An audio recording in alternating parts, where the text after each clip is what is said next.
Recording in progress.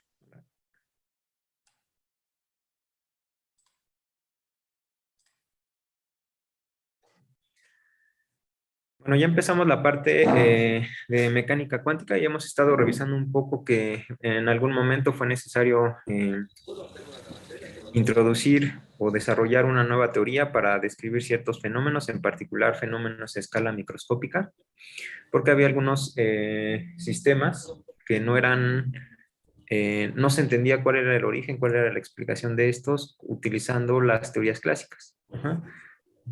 Particularmente la mecánica clásica y el electromagnetismo.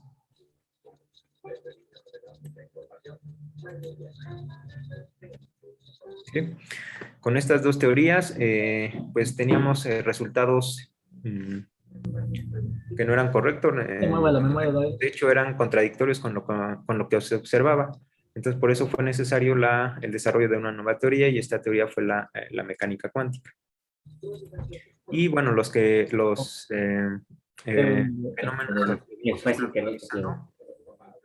¿Puedes apagar un micrófono, por favor? ¿Dónde te la pongo? En la carpeta de YouTube. ¿Puedes apagar tu micrófono, por favor?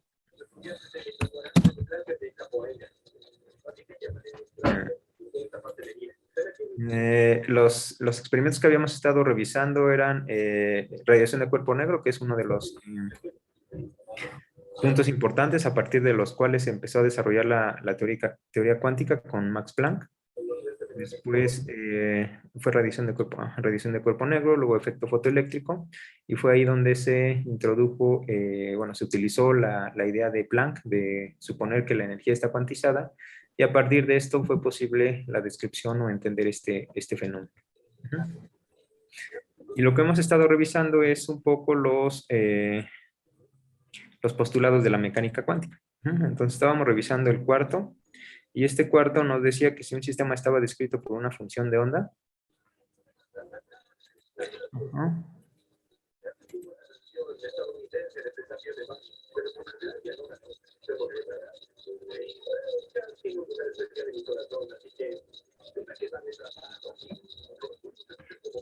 sí.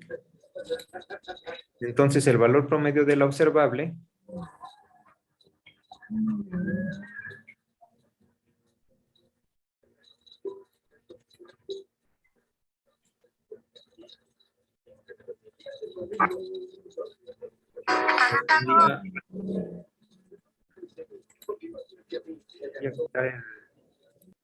ahorita lo... Ya, listo.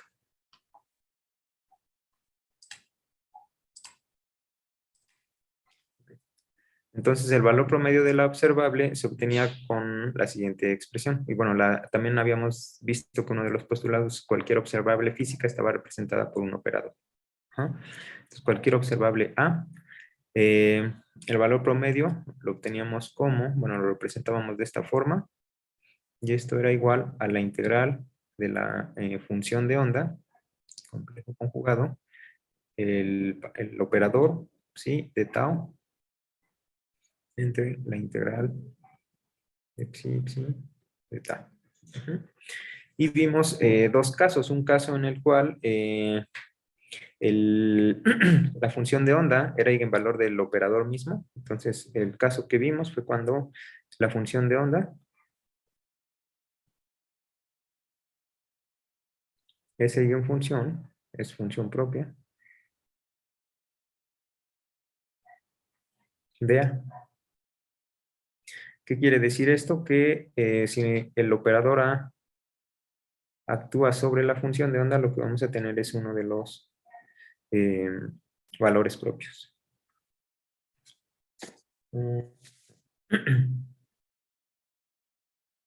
Aquí psi es esta psi j. Entonces, aquí...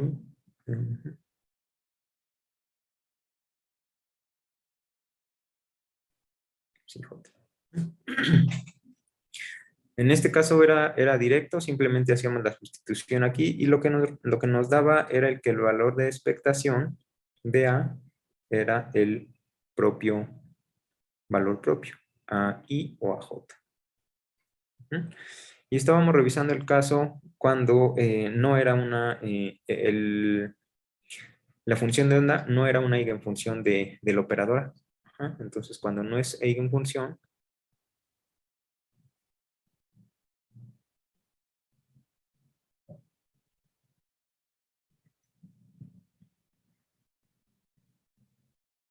¿sí? Entonces, en ese caso dijimos que la función de onda,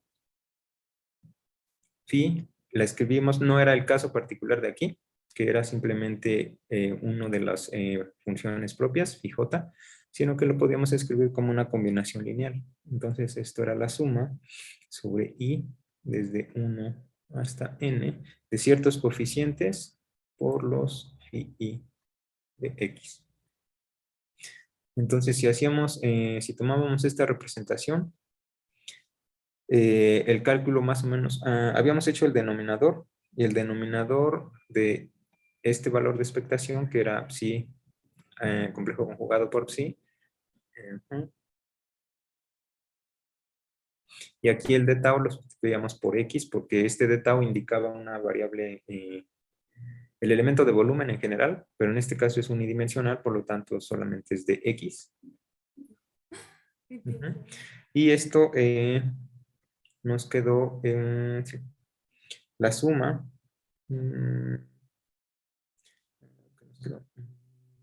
Vamos a hacerlo aquí. Entonces, esto era la integral de la función de onda, y la función de onda la escribimos de esta forma, psi i, de 1 hasta n, y aquí el bi, psi i de x. Y esto complejo conjugado, y luego la suma sobre j igual a 1 hasta n de bi, j, perdón, sí, jx de x. Y después aquí intercambiábamos suma e integrales. Tomábamos fuera las dos sumas sobre i y sobre j. Ambas corrían desde 1 hasta n. Aquí teníamos bi complejo conjugado porque eran constantes, salen también fuera de la integral. Luego bj y las integrales de psi de x complejo conjugado y psi j de x de x. Entonces teníamos esto, y bueno, aquí esto es una delta de ij, y esto finalmente, delta ij nos quitaba una de las sumas y hacía que i fuera igual a j, entonces esto es la suma sobre i igual a 1 hasta n de bi al cuadrado. Entonces esto era lo que teníamos para el denominador de esta integral. De la misma forma hacíamos algo equivalente para el numerador. Entonces el numerador tenemos la integral, voy a escribirlo todo, psi, el operador psi de x, y esto es igual a la integral de la función suma sobre i. Aquí no pongo los límites de dónde a dónde, simplemente la suma sobre i desde 1 hasta n. Y luego bi psi i de x, complejo conjugado, y luego el operador a, y nuevamente suma sobre j de bj, perdón, psi j de x y de x. Y aquí nuevamente hacemos el cambio del signo de integral y suma, y tomamos todas las constantes fuera. Entonces esto es la suma sobre i y j de bi, complejo conjugado, bj, y la integral de psi i, complejo conjugado, el operador, y luego psi j de x de x. Entonces tenemos esto, pero sabemos que esta parte, esto es igual a el eigenvalor a j por psi j de x.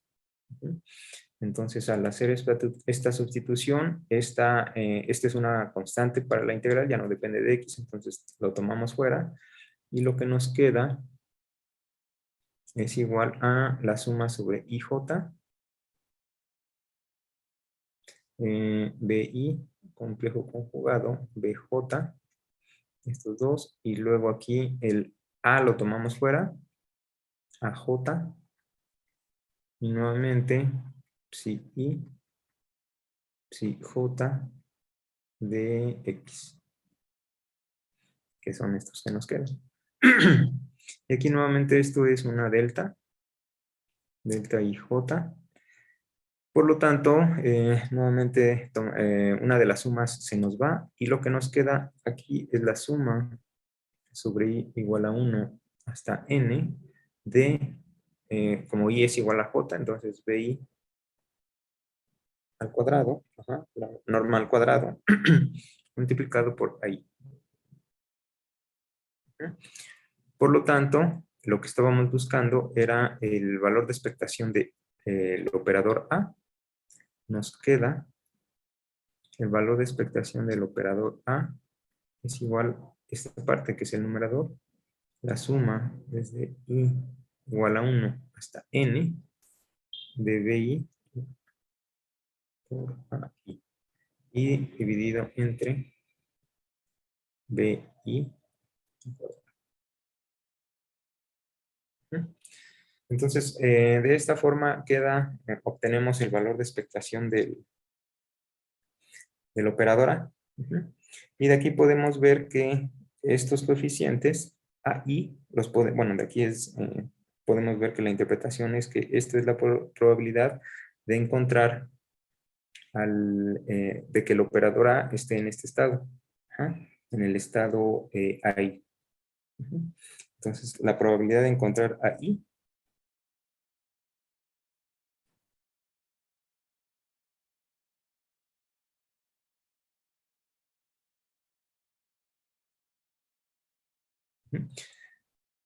que al hacer una medición y obtengamos este valor, eigenvalor propio AI, esa probabilidad es BI cuadrado.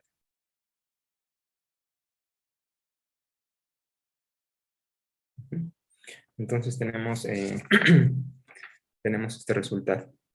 Y este es el cuarto postulado. Ahorita vamos a hacer algunos ejemplos. El quinto postulado es el siguiente. Nos dice que la evolución temporal de la función de onda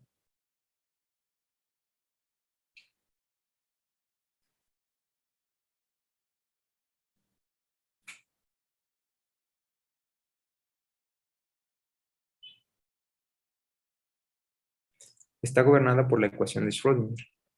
Y bueno, esta ya la habíamos obtenido para un caso simple.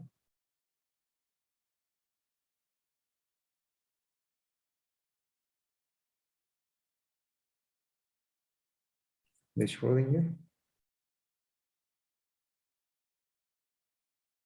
Dependiente del tiempo.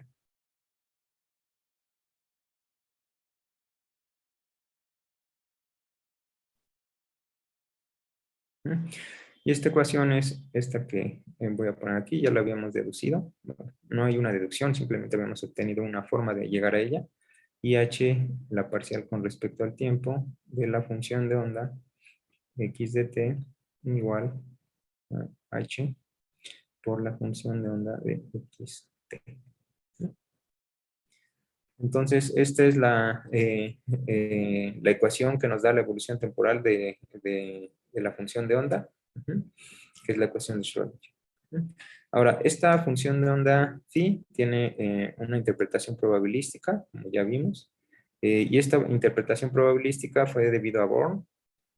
Entonces, según Max Born, tenemos que la probabilidad de encontrar la partícula en cierta posición está dada por el cuadrado de la función de onda. Entonces, esto es así. Aquí estamos indicando el vector de posición R más que la coordenada X. Aquí es el caso general para encontrar a la partícula en un punto en el espacio.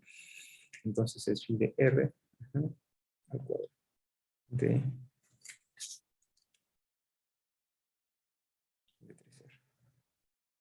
Entonces, esta expresión nos da la probabilidad de encontrar a la partícula al tiempo t en un elemento de volumen de 3R.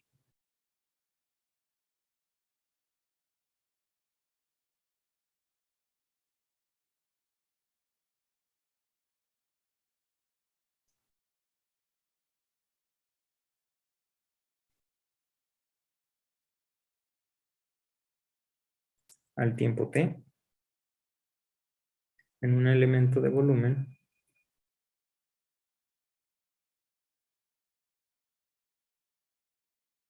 de 3R. Ujú.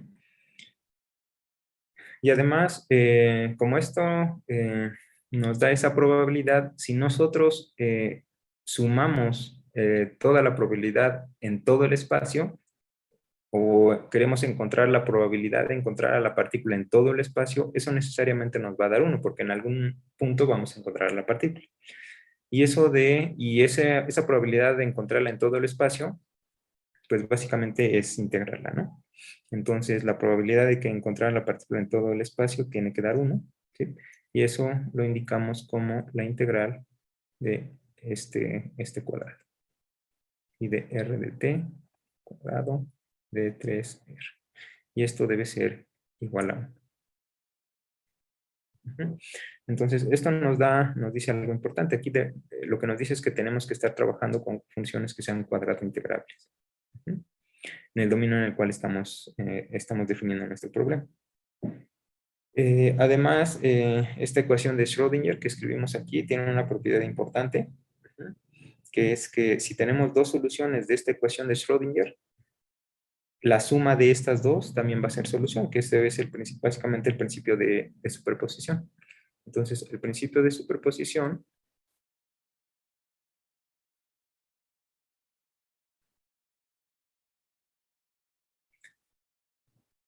nos dice que si φ1 y φ2 son dos soluciones,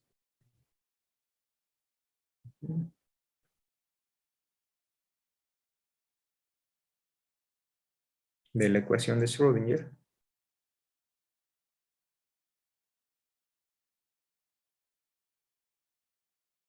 entonces también lo será la suma. Sí, bueno, en general la suma o la combinación lineal de estas dos. Con estos parámetros, alfa 1, psi 1 más alfa 2, psi 2 también es solución.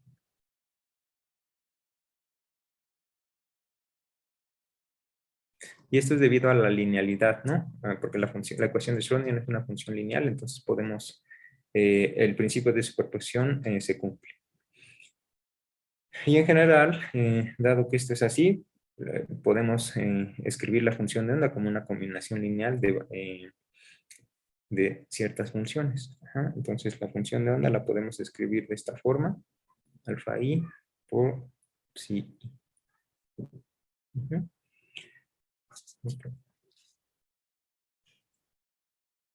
Entonces, si la función de onda la escribimos de esta forma, vamos a calcular el producto bueno, no el producto, bueno, sí el producto. Vamos a calcular psi, complejo conjugado, psi, en todo el espacio. Y vamos a considerar que estas funciones son ortogonales. Este conjunto de funciones forman un conjunto ortogonal y vamos a considerarlo ortonormal.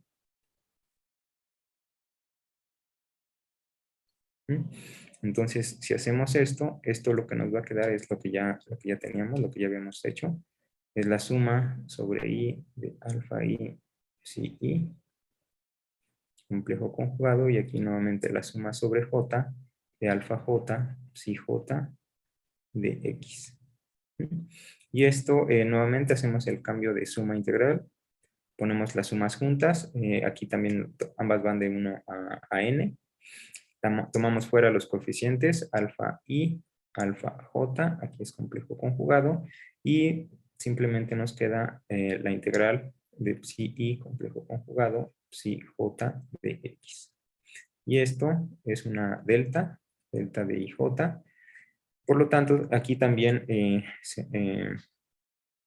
solamente nos queda una sola suma y nos queda la suma sobre i de alfa i cuadrado.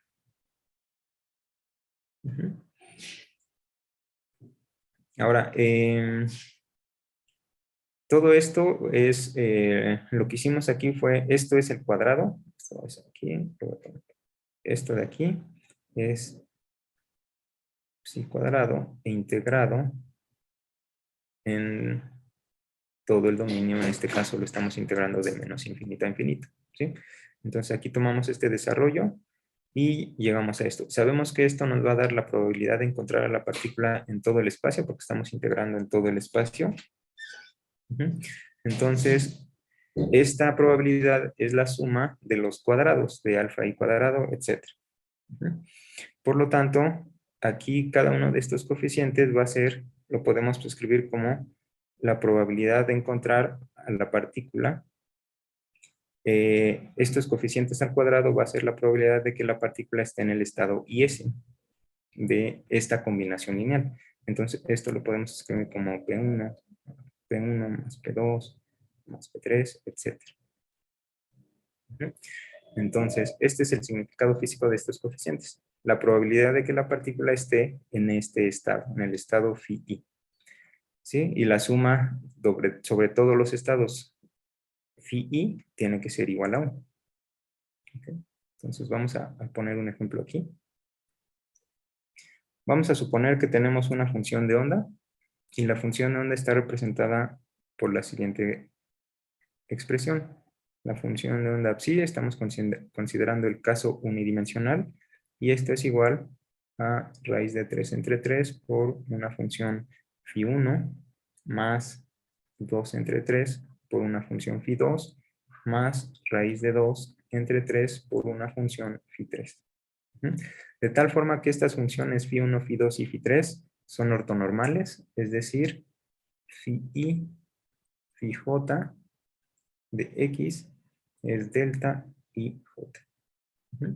Entonces son tres funciones ortonormales, cumplen esta condición, y la función de onda la escribimos en términos de estas funciones phi y.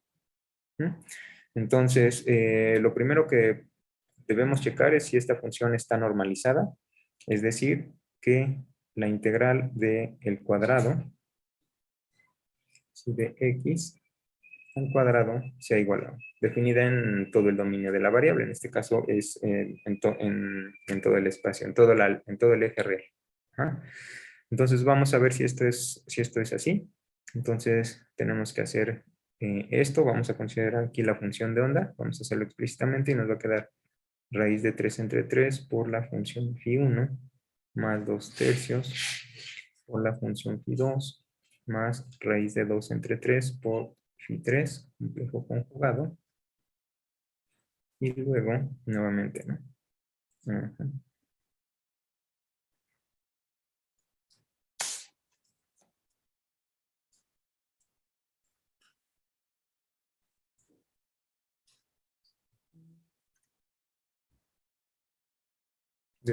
De x, ¿no? En este caso. Entonces ya tenemos la función complejo conjugado y la función propia, bueno, la misma función, y esto va a ser igual a, aquí vamos a tener 3 entre 9, que es un tercio, cuando multiplicamos este y este, o raíz de 3 al cuadrado entre 9. Entonces esto es un tercio. Voy a poner φ1, complejo conjugado. Y luego vamos a tener raíz de 3 entre 3 por 2 tercios por φ1, la integral de φ1, φ2, pero sabemos que son ortonormales. Entonces, cuando tengamos los productos φ1, φ2, φ1, φ3, esos términos son 0. Y el siguiente término es 2 tercios φ2, y nuevamente va a ser φ2, φ1, pero son ortonormales. Entonces esos términos también van a ser 0 y solamente nos va a quedar φ2, φ2. Ajá. Y el coeficiente va a ser 4 novenos de φ2, φ2, y después φ2 con φ3 también va a ser 0. Y finalmente este término, que va a ser φ3, φ1, que también es 0, y φ3, φ2, que también es 0, y φ3, φ3. Entonces esto es igual a 2 novenos φ3, φ3.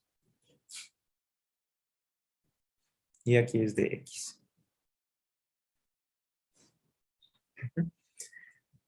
Y cuando separemos aquí la integral, vamos a tener un tercio, φ1, φ1, pero estos son ortonormales, entonces esto nos va a quedar un tercio, esto es 1, más 4 novenos y 2 novenos. Ujú. Entonces, ¿qué es lo que tenemos? Aquí podemos multiplicar por 3 entre 3, entonces nos va a quedar 3 novenos, ¿no? Ya tenemos todo con el mismo denominador. Y lo que nos va a quedar son 6 9 novenos, que es igual a. ¿Sí? Entonces, esta función sí está normalizada. Y entonces vamos a ver cuál es la probabilidad de que la partícula que está descrita por esta función de onda se encuentre en los estados φ1, φ2 y φ3. ¿Sí?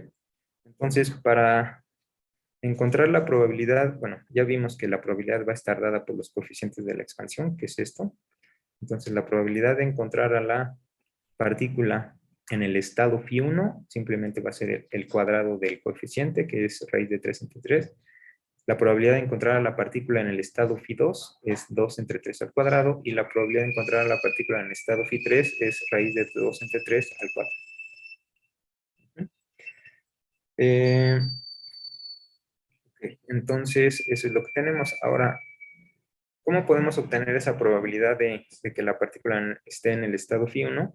Lo que podemos hacer es tomar la proyección de esta función de onda en el estado φ1. Es decir, tomar φ1 complejo conjugado con la función psi de x.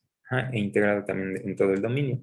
Aquí el dominio es el dominio en el cual están definidas estas funciones. Entonces, al hacer esto va a ser igual a la integral de phi complejo conjugado y la función. Y la función es esta.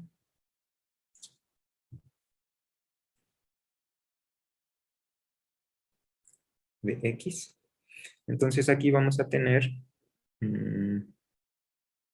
bueno, si esto nos va a dar el coeficiente, la probabilidad es esto al cuadrado, entonces estos términos son 0 y solamente nos va a quedar esto, ¿no? El primer término, raíz de 3 entre 3. Y el cuadrado de esto, de este coeficiente, es lo que nos va a dar esa probabilidad. Entonces el cuadrado de este coeficiente es 3 entre 9, que es un tercio. La probabilidad de que la partícula esté en el estado φ1 es un tercio. Pero el coeficiente lo podemos extraer de esta forma. Ahora, la probabilidad de que la partícula esté en el estado φ2 es lo mismo, el cuadrado del coeficiente. Entonces, la probabilidad de que la partícula esté en el estado φ2 es 4 novenos. Y la probabilidad de que la partícula esté en el estado φ3 es el cuadrado del coeficiente, que es igual a 2 novenos. Entonces ya tenemos estas probabilidades. Ahora, si nos dicen que tenemos, por ejemplo, 810 sistemas idénticos,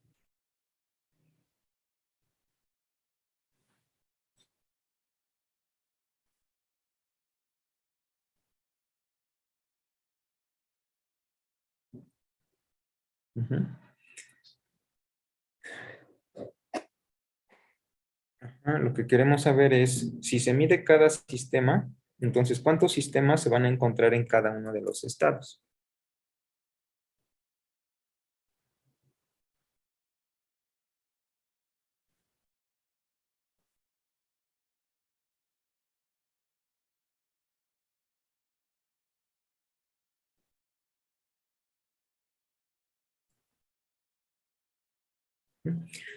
Entonces, tenemos 810 sistemas idénticos. Cada sistema está representado por esta función, que es combinación de estas funciones phi, phi1, phi2 y phi3.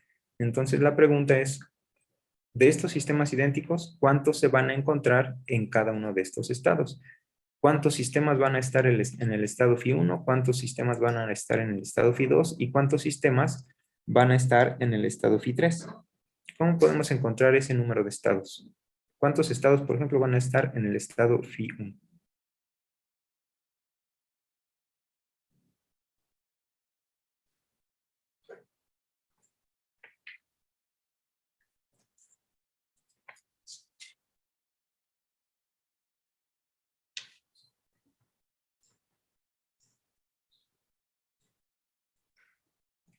Nosotros ya sabemos aquí, esta nos da aquí tenemos un sistema y este sistema está descrito por esta función de onda.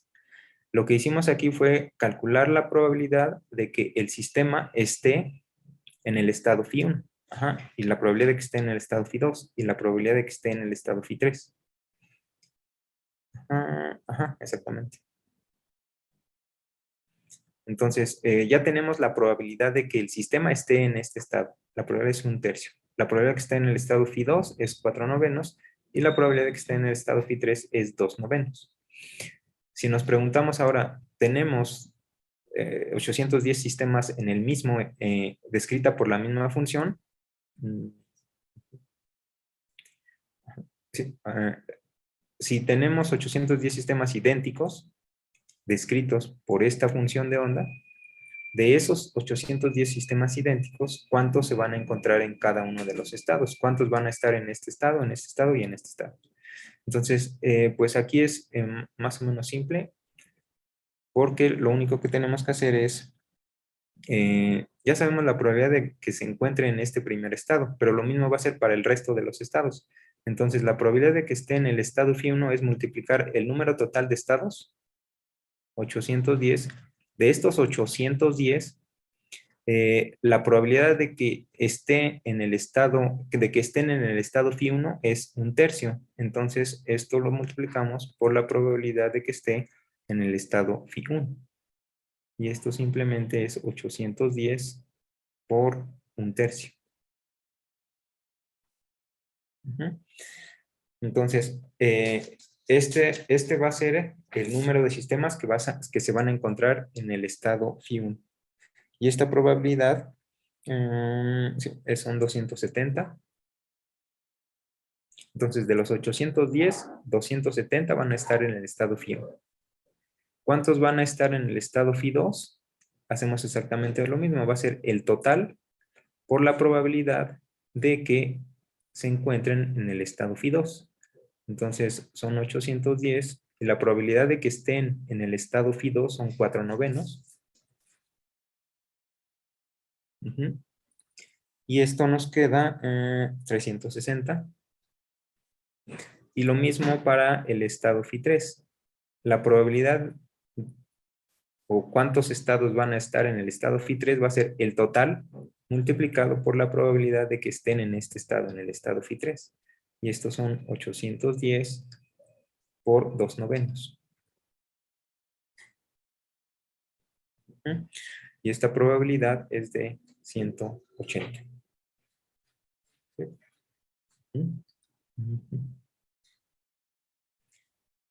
Ya está, ¿no? De esta forma calculamos esa probabilidad. Okay. Vamos a ver un ejemplo más o menos de esta forma. Entonces nos dicen que tenemos un sistema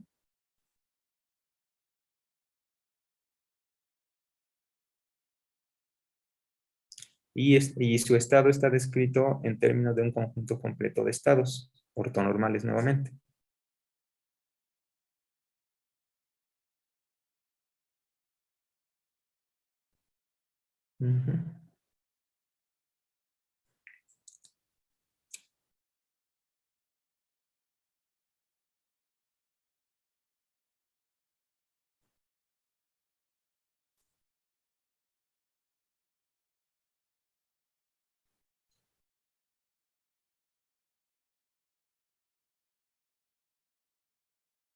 ¿Qué quiere decir que tengamos un sistema completo, un conjunto completo, en este caso de funciones?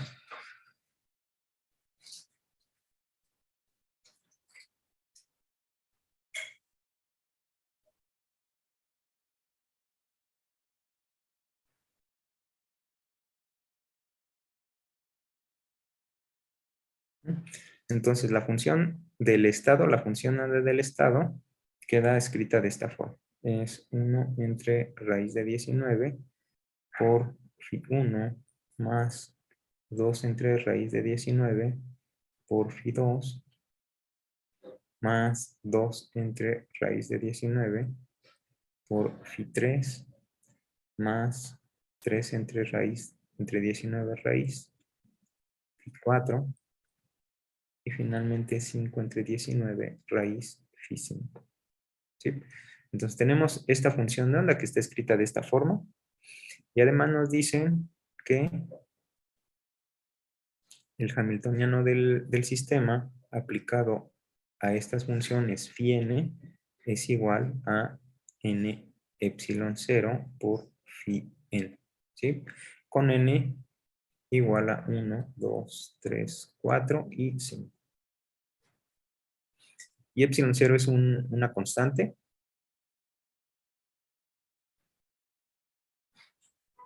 que tiene unidades de energía.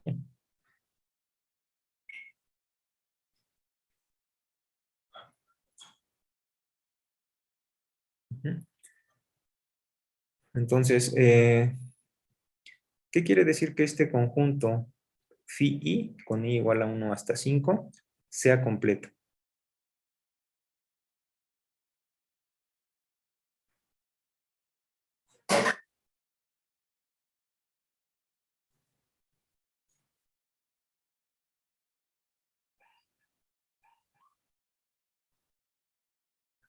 Que sea completo quiere decir que estas funciones forman una base. Ajá. Y como forman una base, se puede hacer una expansión de cualquier otra función en términos de estas funciones. En este caso aquí, la función que estamos escribiendo en términos de este conjunto completo es la función del sistema, la función psi. Entonces, cuando tengamos un conjunto completo, quiere decir eso, ¿no? Que tenemos un conjunto de funciones que forman una base. Entonces, tenemos esto y cumplen esta condición. Hay cierto operador h que aplicado a estas funciones, estas funciones fienes son eigenfunciones con eigenvalores n es 0. Entonces, estos son los eigenvalores para este operador con eigenfunciones fienes. Entonces, lo primero que queremos hacer es, nos dicen que si medimos la energía, si se mide la energía,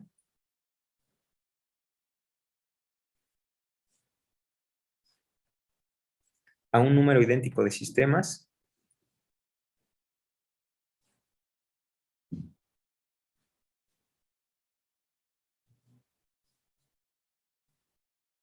todos inicialmente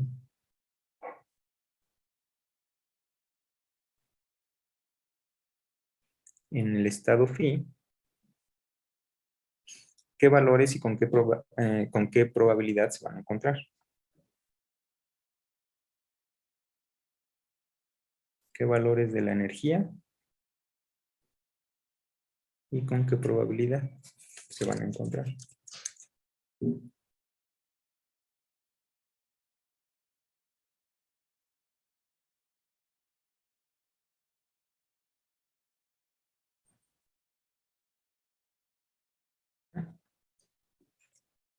Entonces, eso es lo que queremos hacer. Vamos a ver primero si esta función está normalizada. Entonces, hacemos exactamente lo mismo. Vamos a tomar integral de psi. Y entonces vamos a calcular esto. Entonces, esto es, hay que tomar todo esto. Lo voy a escribir. Entonces tenemos 1 entre raíz de 19 por phi 1 más 2 entre raíz de 19 por phi 2 más 2 entre 19 raíz por phi 3 más 3 entre 19 phi 4 y finalmente 5 entre 19 phi 5. Complejo conjugado.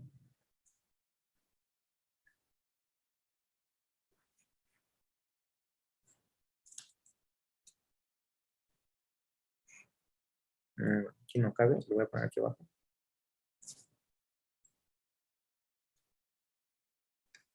¿Sí? Y aquí es de x. Entonces tenemos esta integral, entonces nuevamente hacemos algo similar a lo que hicimos en el caso anterior, en el ejemplo anterior. Entonces multiplicamos este primer término, phi1 complejo conjugado, por todos los términos que están aquí. Entonces cuando multiplicamos por el primero nos va a quedar 1 entre 19. Y después phi1, phi1. Pero sabemos que estas funciones son ortonormales, por la condición que nos dicen. Ajá. Forman un conjunto completo y ortogonal. Entonces esto es una delta. ¿Sí? Entonces este es phi1, phi1 y nos queda 1. Esto es 1. Y después cuando hacemos phi1 con el segundo término, phi2, esto es 0. Ajá. Tenemos, déjenme poner aquí, phi i, phi j es delta y j es ortonormal. Entonces este con este es 1 y el resto es 0. Después cuando tomamos el segundo término aquí en la parte del complejo conjugado, lo que tenemos es más 2. Va a ser este término con el primer término, que es 0. Luego este término con este término nos va a quedar 4 entre 19. Y luego phi 2 complejo conjugado y phi 2. Aquí no estoy poniendo esto, pero bueno, los diferenciales. ¿No? Y con el resto va a ser también 0, porque vamos a tener phi 2, phi 3, phi 2, phi 4, phi 2, phi 5, y por esta condición son 0. Entonces tenemos eso. El siguiente término va a ser phi 3 con phi 1 que es 0, phi 3, phi 2 es 0, phi 3 es 1. Y el coeficiente que nos va a quedar, ya no voy a poner la integral, es 2 entre 19. Y lo mismo para el resto. ¿Esta parte sí es clara? Sí. ¿Qué estamos haciendo aquí?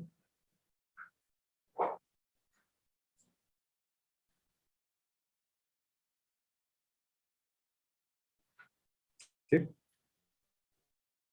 Ok. Y luego, el siguiente término va a ser phi 4 con el resto, con los mismos, phi 4 complejo conjugado, phi 1 es 0, phi 4 complejo conjugado, phi 1 es 0, phi 4 phi 2 es 0, phi 4 phi 3 es 0, phi 4 phi 4 es 1. Entonces ese término nos queda y nos queda 3 entre 19. Y finalmente phi 5 con todos nuevamente y nos queda 5 entre 19. Entonces esto nos queda 2 entre 19 más 3 entre 19 más 5 entre 19 y más 4 entre 19 más 1 entre 19. Entonces son 5, 10, 15. 15 entre 19. Entonces, esta función no está normalizada, pero bueno, ya con esto calculamos esa, la podemos normalizar. Ahora, entonces la función de onda normalizada nos queda como, bueno, vamos a dejarlo así, ahorita lo ponemos. Lo que nos dice es que si se mide la energía a un número idéntico de sistemas, todos inicialmente en el estado phi, es decir, en este estado, qué valores de la energía y con qué probabilidad los vamos a encontrar. Ajá. Entonces, lo que queremos saber es eso, ¿cuál va a ser el valor de la energía que obtengamos? Es decir, queremos el valor de expectación de la energía. Y ya sabemos calcular el valor de expectación de la energía, porque eso fue uno de los postulados, que es el último que vimos. Bueno, no, ajá, aquí, ¿no? O este. Un sistema descrito por la función de phi, el valor promedio de la observable A es este. ¿Sí? En ese caso, pues queremos el valor de expectación de la energía. Su operador es el hamiltoniano. Entonces vamos a utilizar este hamiltoniano, este operador, y vamos a calcular el valor esperado.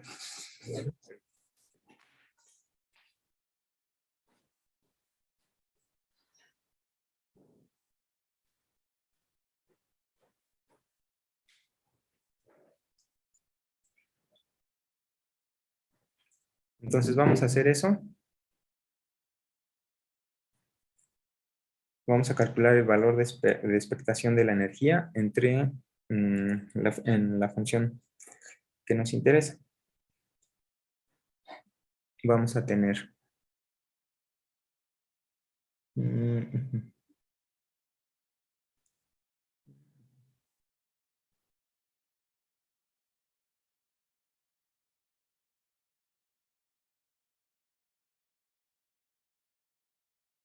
Entonces la función de onda es la que ya tenemos aquí. Cuando este operador h actúa sobre esta función de onda, ¿qué es lo que vamos a tener? Si tenemos h phi, esto va a ser el operador h actuando sobre la función de onda. Y esa función de onda es la que tenemos aquí.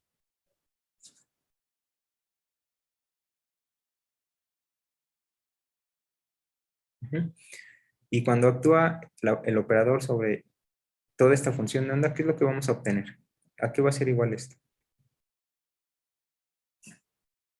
Es un operador lineal, ya sabemos, entonces va a actuar sobre cada elemento y esto es 1 entre raíz de 19 por h por phi 1 más 2 entre raíz de 19 por h por phi 2 más 2 entre raíz de 19, el hamiltoniano, phi 3 más 3 entre raíz de 19 por phi 4, h phi 4, y 5 entre 19 por h phi 5.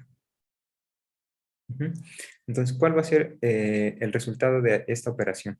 Bueno, cuando actúa cada uno de los estados sobre el operador hamiltoniano sobre cada estado.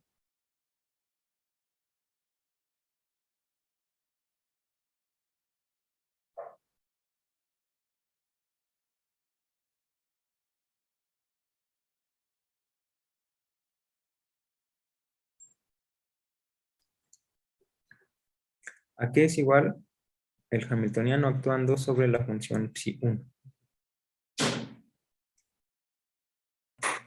Ah, la energía asociada a ese estado. Ajá. Y sabemos cuánto es porque esta expresión nos da ese valor, ¿no? Tenemos esta.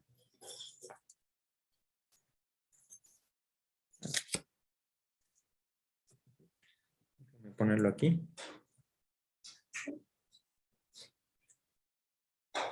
Tenemos que el hamiltoniano por si n es igual a n epsilon 0 phi n. Entonces, aquí para el caso cuando n es igual a 1, pues es h phi 1. Entonces, esto es igual a epsilon 0 porque n es igual a 1 por phi 1. Y de manera semejante para el resto. H phi 2 es igual a epsilon 0, pero n es igual a 2, entonces es 2 epsilon 0 por phi 2. Para la función de onda 3, h phi 3, esto es igual a 3 epsilon 0 por phi 3. Y lo mismo para las otras, ¿no? Para phi 4 y phi 5. Entonces, ajá, ajá. ¿Con qué prueba? Ah, ok.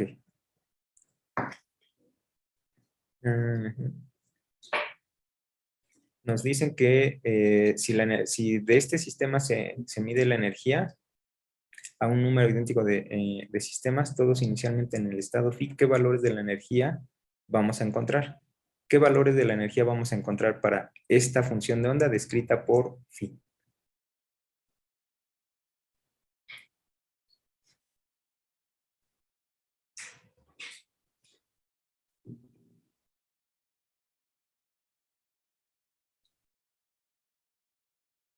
Tenemos al sistema, ajá, un sistema, una partícula o lo que sea. Ok, una partícula.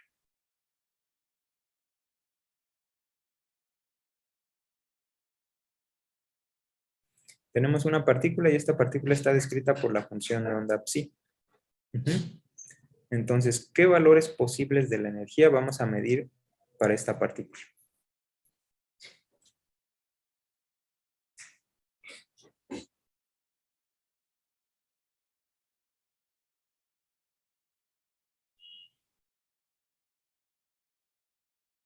La función de onda es esta que tenemos aquí. Phi 1, bueno, phi está dada en términos de phi 1, phi 2, phi 3, phi 4 y phi 5. ¿Sí? Entonces, los posibles estados en los cuales va a estar la función phi son los estados Φ1, Φ2, Φ3, Φ4 y Φ5. Entonces, la partícula puede estar en el estado Φ1. ¿Qué pasa si encontramos a la partícula en el estado Φ1? Si encontramos a la partícula en el estado Φ1, ¿qué energía va a tener la partícula? Epsilon 0. ¿Cuál? Epsilon 0. Ajá, epsilon 0. ¿Sí? Si la partícula está en el estado Φ1,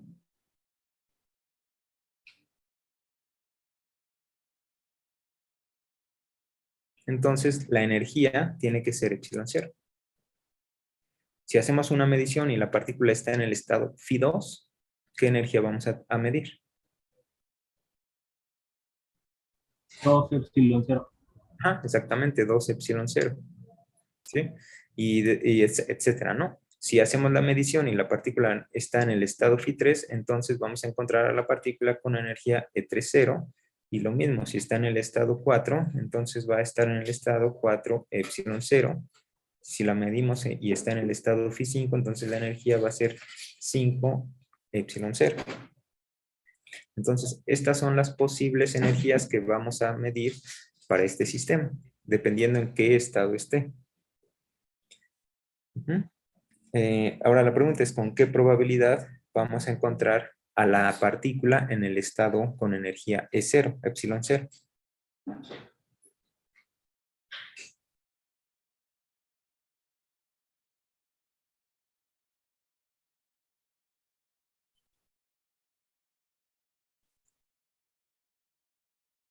La probabilidad, recuerden que va a estar dada por el coeficiente al cuadrado del primer término, que sería este. Esta es la probabilidad de encontrar a la partícula en este estado. Esta es la probabilidad de encontrar a la partícula en el estado Φ2. Esta es la probabilidad de encontrar a la partícula en el estado Φ3. Este coeficiente es la probabilidad de encontrar a la partícula en el estado Φ4. Y este coeficiente es la probabilidad de encontrar a la partícula en el estado Φ5. Ahora, aquí hay que tener un poco, al cuadrado de estos coeficientes. Ahora, aquí hay que tener un poco de cuidado. Exactamente no son estos coeficientes. ¿Por qué no son estos coeficientes? Tal cual.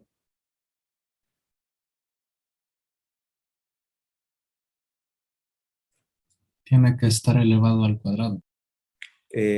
Ajá, pero sí, son el cuadrado de los coeficientes, pero no es exactamente el cuadrado de los coeficientes. Hay que todavía considerar algo más, que es que Que podría ser imaginario.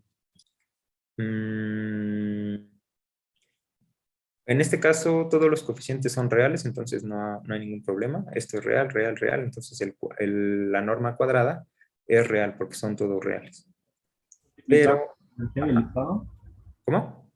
Entonces falta la energía del estado, ¿no? En cada uno de los coeficientes. Em, Valor del hamiltoniano en cada estado. no. Es que habíamos olvidado Está normalizado, ¿no? Ajá, exacto. Sí, sí. No sé si iban a comentar algo antes de él, pero sí. Sí, aquí esta función de onda psi aún no está normalizada. Ya vimos que si hacemos psi, complejo conjugado psi, nos da 15 novenos. Entonces, esta función como tal no está normalizada. Hay que incluir este factor para tener completamente la función normalizada. Entonces, es el cuadrado de esto, pero hay que tener cuidado con la normalización. Entonces, para obtener esos coeficientes o esas probabilidades, pues como ya vimos es estos coeficientes al cuadrado, pero normalizada la función de onda. Y ya calculamos aquí cuánto es este coeficiente. Entonces sería esto al cuadrado dividido entre esto. O una forma alterna de obtenerlo, que es exactamente lo mismo.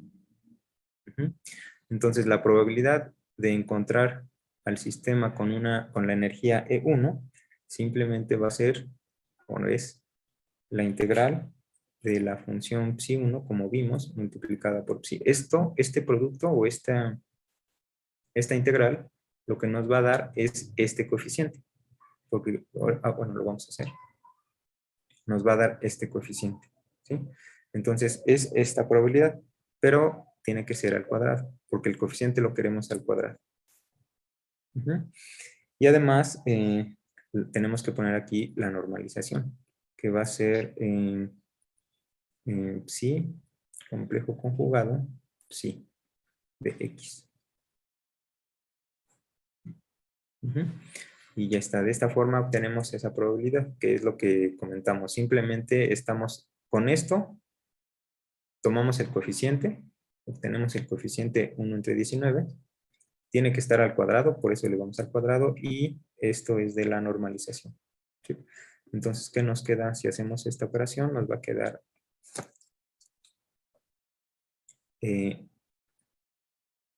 la normalización es 15 entre 19, entonces es 1 entre 15 entre 19. Y luego la integral de psi 1, complejo conjugado, y la función.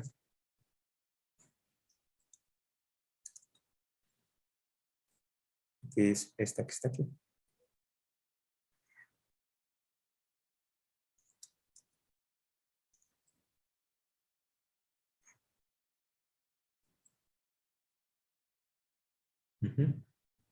De x. Entonces esto nos queda 19 quinceavos. Y luego esto es al cuadrado.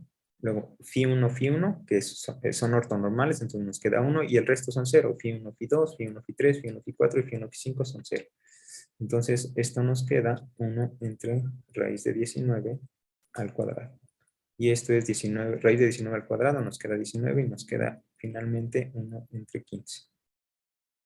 Entonces, esta es la probabilidad de encontrar al sistema con una energía E1, que es 1 entre un quinceavo.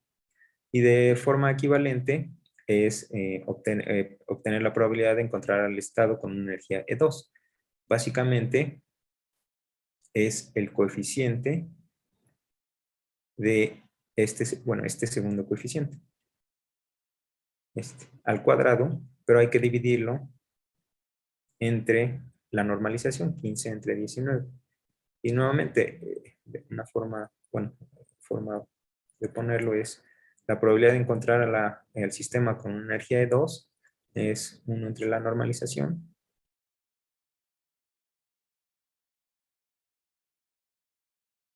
multiplicado por este coeficiente. Con esto extraemos ese coeficiente. Phi 2, la función y al cuadrado. Entonces, esto es exactamente lo que hicimos en el caso anterior, que es 1 entre 15 19avos.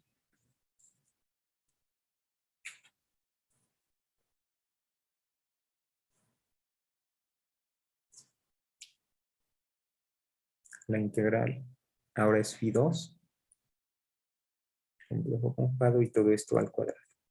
¿Sí? Nuevamente, phi 2, phi 1 es 0, phi 2 es 1, phi 2, phi 3, phi 4 y phi 5 es 0. Son ortonormales.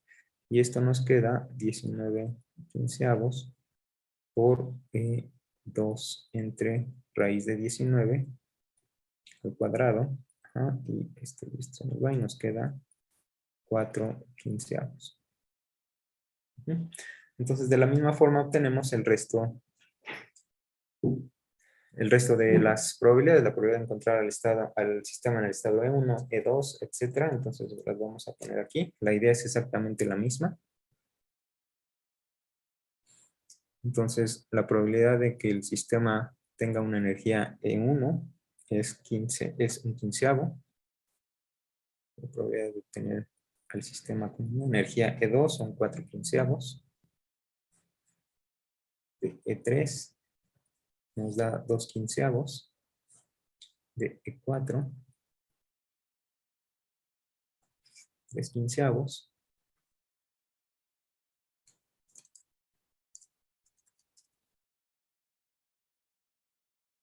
Y finalmente, que tenga energía 5, son 5 quinceavos. Y estos valores de la energía ya las tenemos. Entonces ya podemos calcular la energía promedio.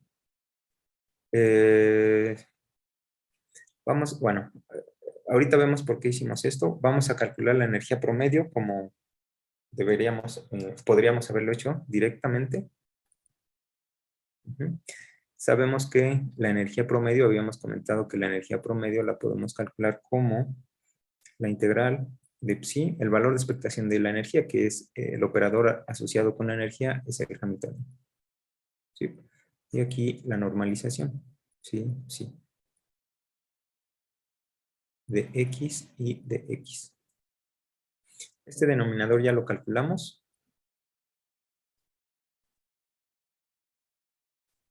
El 15/19 avos, ya lo hicimos, entonces esto nos queda 1 entre 15/19 avos.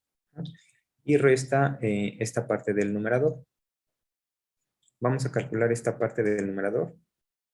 Entonces esto nos queda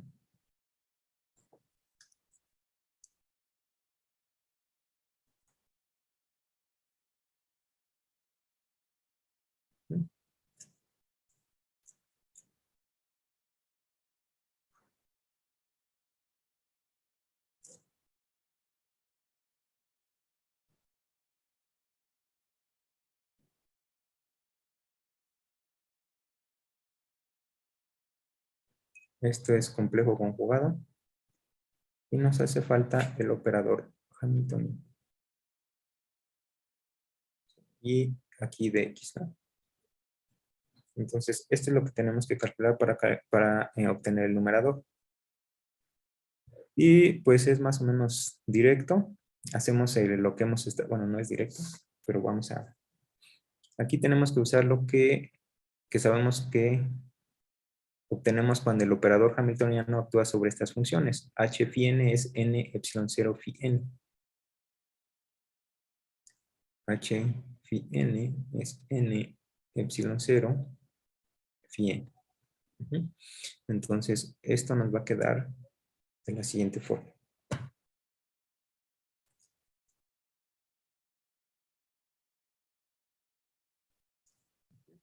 Es aquí, esto, complejo conjugado, y aquí.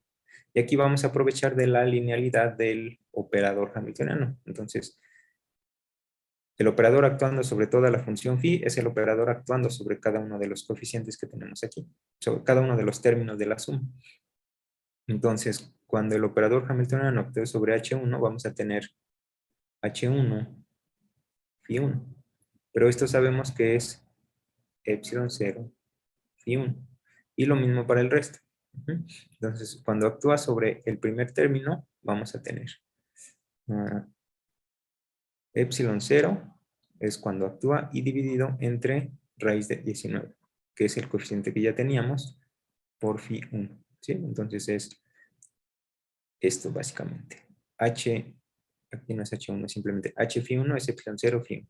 H phi 1 es epsilon 0 phi 1. Y el coeficiente. Después vamos a tener 2 entre raíz de 19. H phi 2 es 2 epsilon 0 phi 2.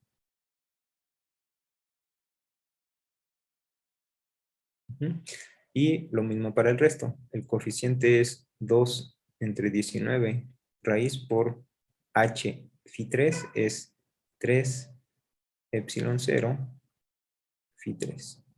El caso cuando actúa sobre phi 4 es el coeficiente, que lo voy a poner aquí, es 3 entre 19 raíz por 4 epsilon 0 phi 4 y finalmente 5 entre raíz de 19, 5 entre 19 raíz por 5 epsilon 0 phi 5 de x. Y ahora vamos a hacer uso de la propiedad de ortonormalidad. Este primer término, cuando actúa o hacemos el producto con estos términos que están aquí, vamos a tener phi 1 integrado, pero sabemos que la integral de psi i, psi j, es un delta ij. Entonces vamos a tener phi 1 va a ser 1. Luego phi 1 con phi 2 es 0. Phi 1, phi 3 es 0. Phi 1, phi 4 y phi 5 también es 0. ¿Sí? Entonces el primer término solamente nos va a quedar este término. Por este término va a ser epsilon 0 entre 19. El segundo término, cuando multiplicamos, hacemos la misma operación. Este término por cada uno de los que están en esta parte va a ser Φ2, Φ1 es 0, Φ2, Φ2 es 1, Φ2, Φ3, Φ4 y Φ5 es 0. Entonces nos va a quedar 2 entre 19, 4, porque es 2 y 2, son 4 entre 19 por 2 epsilon 0. Y lo mismo para el coeficiente Φ3. Va a ser Φ3 con todos es 0, excepto con el mismo, Φ3. Entonces va a ser 2 entre 19, ¿sí? Por 3 epsilon 0 por Φ3. No, Φ3. Eso. Así. Para el caso de Φ4 vamos a tener 3 entre 19, todos van a ser 0 excepto con este término, entonces es 3 entre 19. Ajá. Y 4 epsilon 0 por Φ4. Y finalmente el último término. Nuevamente Φ5 va a ser 0 con todos excepto con el último. Y nos queda 5 entre 19 por 5 epsilon 0. Entonces ya tenemos aquí el denominador que aparece en el valor de expectación del hamiltoniano, que nos va a dar la energía, el valor esperado de la energía. Pero tenemos que tomar en cuenta este factor de normalización. Entonces, ¿qué nos va a quedar aquí? Nos va a quedar que el valor de expectación o la energía promedio va a ser igual a 1 entre 19 quintos, que son 19 entre 15, por todo esto que está aquí. Entonces,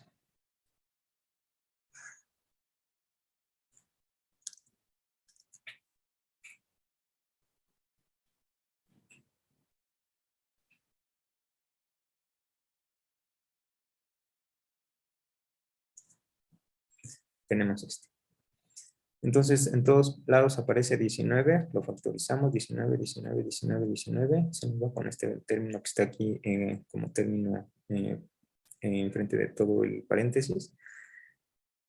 Y lo que nos queda finalmente para la energía es un quinceavo de todo esto.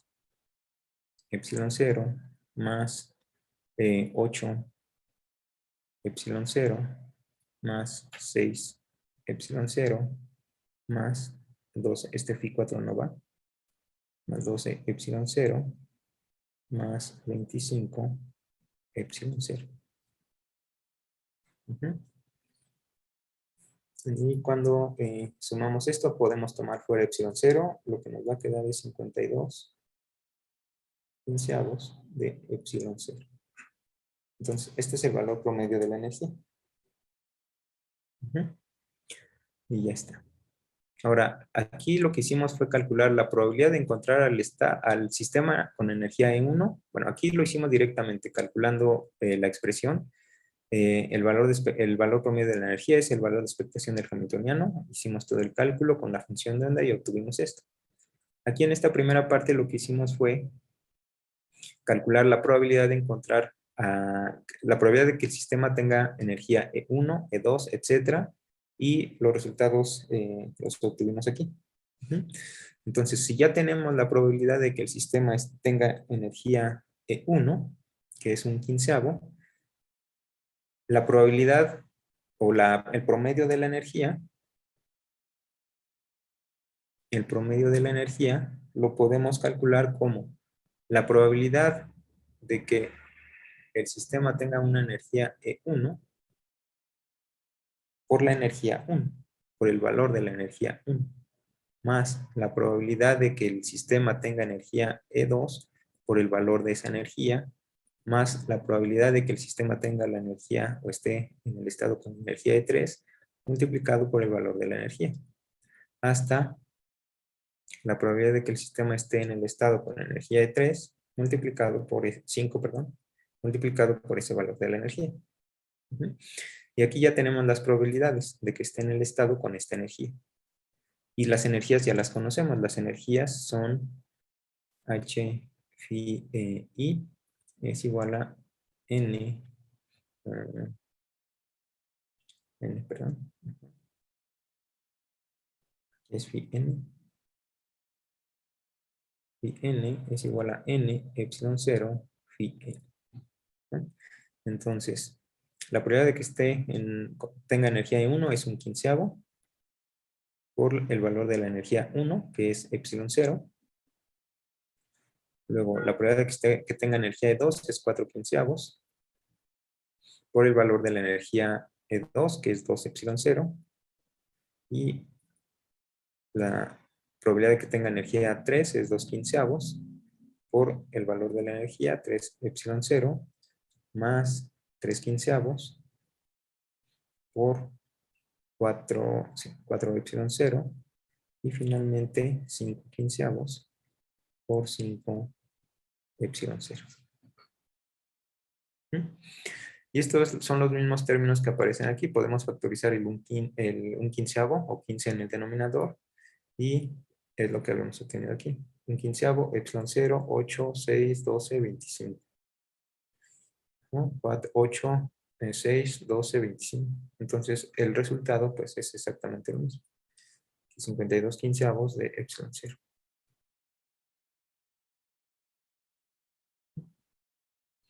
Entonces, de esta forma calculamos el valor promedio de la energía, ya sea con el valor de expectación del hamiltoniano, que es el operador que está asociado a la energía, o con esta suma, que es los productos. El producto de la probabilidad de que el sistema tenga una energía dada, multiplicado por el valor de la energía, sumado sobre todos los posibles resultados.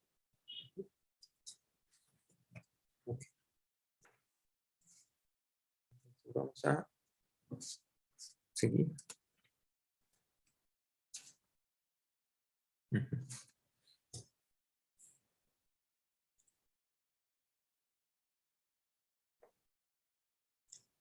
Entonces, una de las, bueno, en mecánica clásica sabemos que las partículas tienen una dinámica bien definida, es decir, podemos definir la trayectoria y la posición, o definir una trayectoria y una velocidad de cada partícula. En el caso de mecánica cuántica, eso no es posible. Y en el formalismo el hamiltoniano, en el caso de mecánica clásica, es posible obtener las ecuaciones que nos van a dar la evolución del sistema. En el caso particular, cuando se trabaja con la ecuación de Hamilton-Jacobi,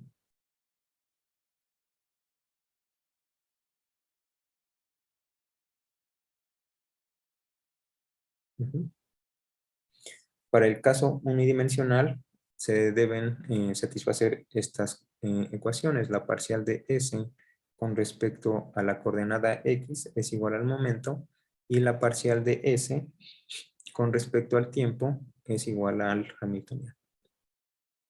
Con signo menos. ¿Sí? Ahora, aquí S es la acción, que está definida como la integral del lagrangiano desde T1 hasta T2. ¿Por qué en mecánica clásica es importante el lagrangiano o la acción?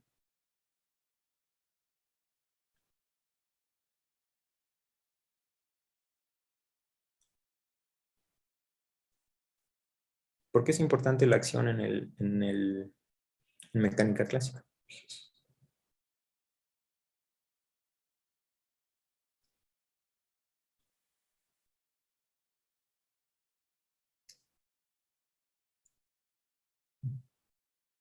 Cuando tienen un sistema, por ejemplo,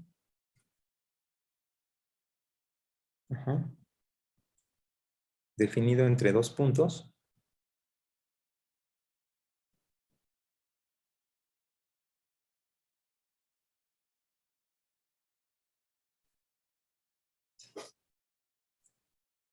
si inicialmente el sistema está descrito por este par de puntos, este es el estado inicial y después pasa a un estado final. Por ejemplo, en caída libre, si tienen una partícula y la soltamos, pues este punto está caracterizado por xt, y este punto también está caracterizado por coordenadas diferentes de x y t. Ajá. Entonces, este tiene coordenadas xt y xt. ¿Sí? Entonces, si las graficamos, pues vamos a tener, bueno, esto sería esta representación, ¿no? Un estado inicial, posición inicial, y aquí una posición final, un estado final. Pero, ¿qué es lo importante de la acción aquí? ¿Qué es lo que la hace tan importante? Para ir del estado inicial al estado final, siempre podemos definir la acción. La acción es esta integral, la integral de Lagrangiano. Ajá. Y el Lagrangiano sabemos que es la energía cinética menos la energía potencial. ¿Sí? Simplemente calculamos energía cinética, energía potencial, tomamos la diferencia y eso es el Lagrangiano. Ahora, aquí, cuando va de este punto a este punto, pues sabemos que cae en línea recta. Ajá. Pero, ¿qué es lo que hace que no haga esto? ¿O por qué no toma una trayectoria arbitraria?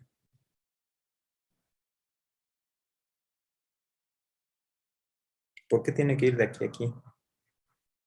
En línea recta. En esa línea se minimiza la acción. Ajá, exactamente.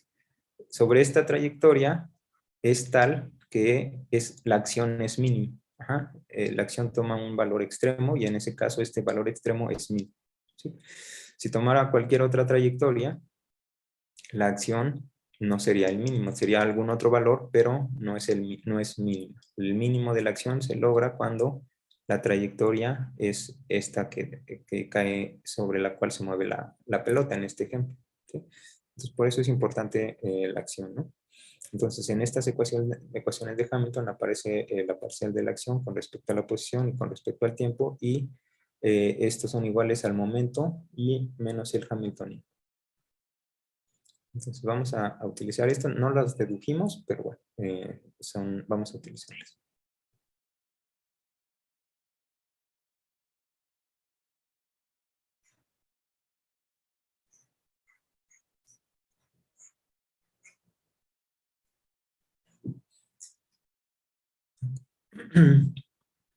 Entonces habíamos mencionado también que todos los resultados experimentales y pues, teóricos indicaban que la naturaleza de la radiación, ajá, no solamente era ondulatoria, sino que también tenía un comportamiento de partícula, ¿sí? Con esta hipótesis, con esta suposición de que la radiación estaba compuesta de partículas, que eran los fotones, se pudieron entender algunos fenómenos que utilizando las teorías clásicas, las formulaciones clásicas no eran explicables. ¿Sí? Y en algún momento, para completar esta simetría o esta imagen de la naturaleza, se supuso que las partículas también deberían tener un comportamiento ondulatorio. Y mencionamos los resultados de Berkeley.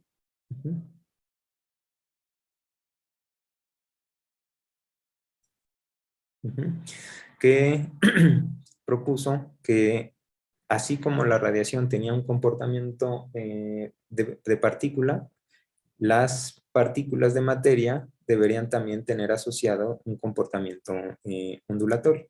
Ajá. Entonces las partículas deberían tener asociados un tipo de onda.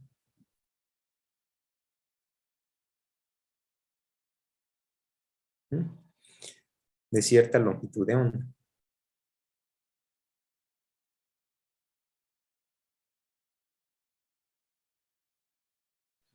Entonces, si tenemos una partícula, esta partícula debería tener asociada una onda, ajá, con una longitud de onda dada.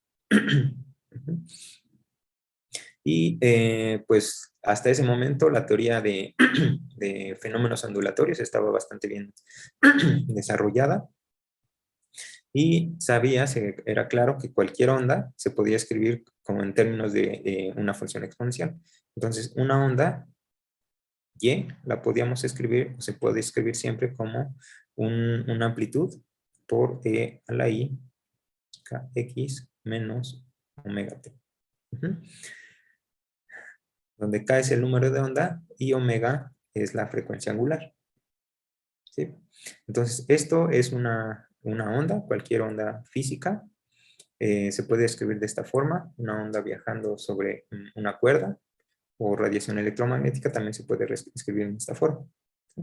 En general, bueno, y fue más o menos, si teníamos como cierto esto de que a las partículas se estaban asociada una onda, entonces de alguna forma podríamos reescribirlo utilizando esto como base, si esto representaba una onda.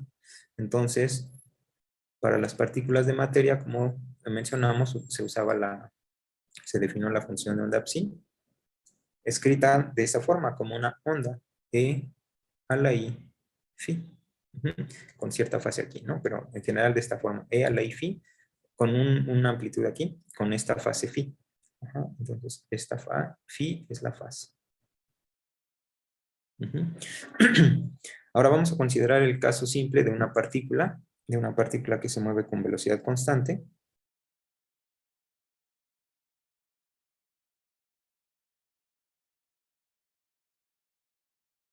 ¿Sí?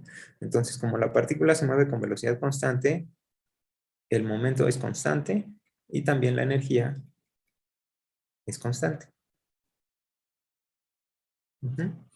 Entonces tenemos estas condiciones para una partícula.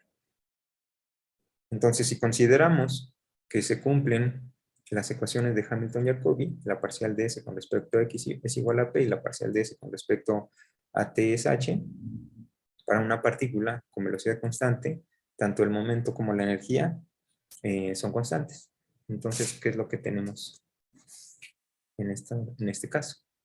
Entonces tenemos que la parcial de S con respecto a X, que es la primera ecuación, es igual al momento, y la parcial de S con respecto a T es menos el hamiltoniano o la energía. En este caso, porque es constante. Porque es la parcial de S con respecto a T, es H, pero H es constante porque la energía es constante. Entonces de aquí tenemos este sistema de dos ecuaciones donde P y el momento y la energía son constantes, por lo tanto no es complicado resolver esto. La acción va a ser igual a menos E por T. La parcial de S con respecto a T es menos la energía más una constante que depende de la posición. Y esa constante que depende de la posición es la parcial de S con respecto a X. Pero esto también es constante, entonces esto lo podemos escribir como más P por X. ¿Sí? Entonces cumple las dos ecuaciones. La parcial de S con respecto a X es P y la parcial de S con respecto a T es menos C. ¿Sí? Entonces, esta es la acción para el caso de una partícula que se mueve con velocidad constante. Ahora, esta acción pues, tiene unidades de Joule segundo. Y si quisiéramos ponerlo adimensional, pues vamos a dividir entre H barra. Y bueno, H ya habíamos visto que es la constante de Planck. Y H barra simplemente es la constante de Planck entre 2H.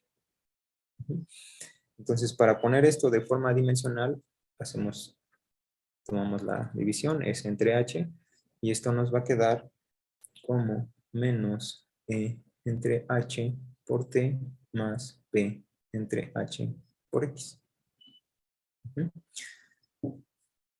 Y entonces vamos a escribirlo de esta forma. Aquí tenemos que la función de onda queda descrita siguiendo la idea de que asociada a esta partícula tenemos una onda y la onda en general, una onda la podemos describir con esta estructura.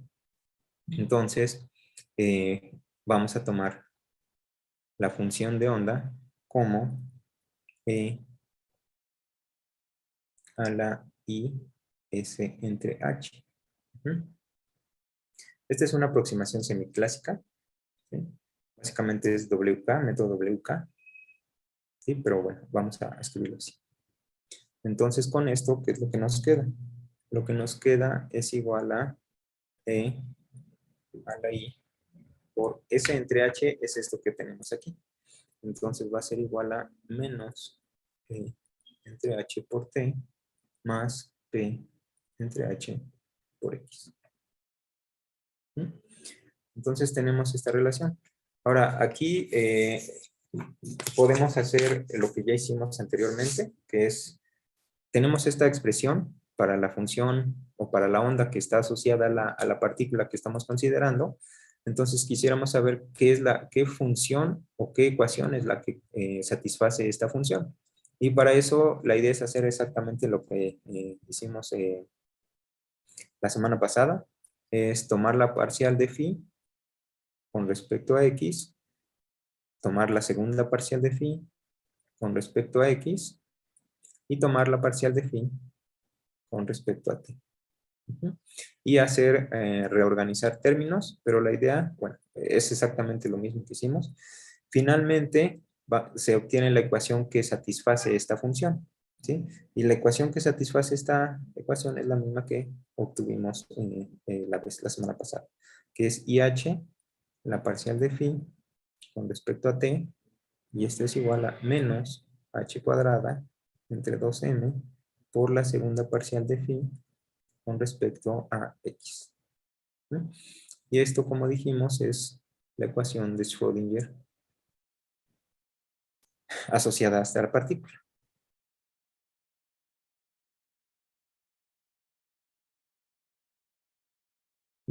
Para la partícula que se mueve, porque estamos describiendo una partícula que se mueve con velocidad constante, ¿sí? Es decir, no hay potencial externo, entonces es la ecuación de Schrödinger para una partícula donde no hay potencial, el potencial es igual a cero. Y para el caso cuando tenemos un potencial que es diferente de cero, agregamos ese potencial, como habíamos mencionado. Entonces es IH, la parcial con respecto a phi, con respecto al tiempo de phi, es igual a menos H cuadrada entre 2m por la segunda parcial de la función con respecto a X, más el potencial por... Y esta es la ecuación de Schrödinger, ¿sí? Entonces, aquí sale de estas ecuaciones, otra vez no hay una deducción tal cual, pero se puede obtener desde varias aproximaciones. Hay una de ellas es esta que tenemos aquí. Entonces, para el caso, y esto es para el caso unidimensional, es lo que solamente estamos considerando por el momento, en el caso de una dimensión.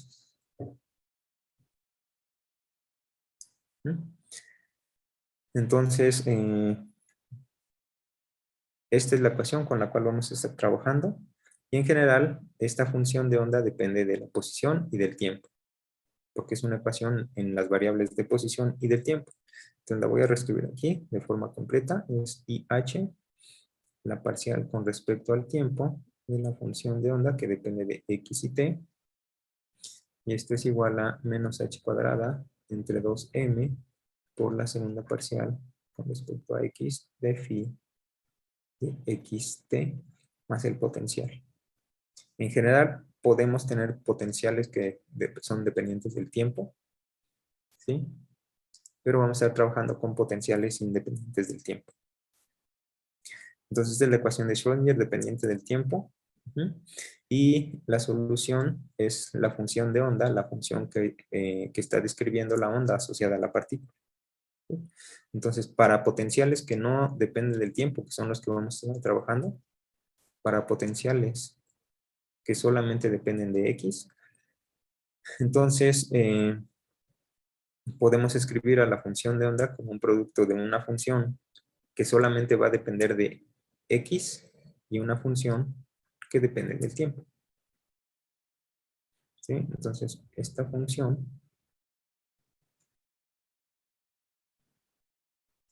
de X y de T la podemos escribir como phi de X por una función f de T. Entonces, pues vamos a sustituir esta ecuación, es directo, y lo que nos queda es IH, la parcial con respecto al tiempo de la función f psi de xt, aquí tenemos psi de xt, depende, la escribimos como el producto de una función que es que depende solamente de la posición y otra función que depende solamente del tiempo. Entonces, cuando tomamos la parcial con respecto al tiempo, solamente derivamos esta función f, y lo que nos queda es IH phi de x por la parcial. Déjenme ponerlo.